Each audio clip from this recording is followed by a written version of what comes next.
भैया का नंबर दी। भैया के एगो काम करी, चेला से ले ली हमरा।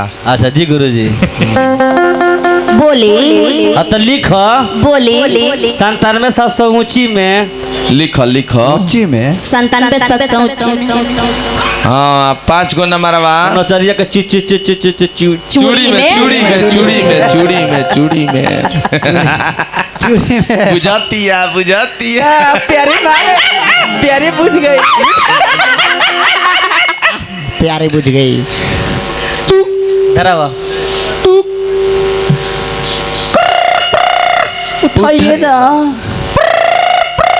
उठाइए ना मुस्कानवा में सटाइए ना। फोनवा हेलो इस रूट की सभी लेने व्यवस्था कृपया 9 महीना बाद डायल करो ना। ए डोर जी हाँ ई कैसे नंबर देनी हो? आए 9 महिला ले भेजिए बता बता। हाँ बुझाता खोस के सुत गइल बा कहाँ? चारोज में। चारोज में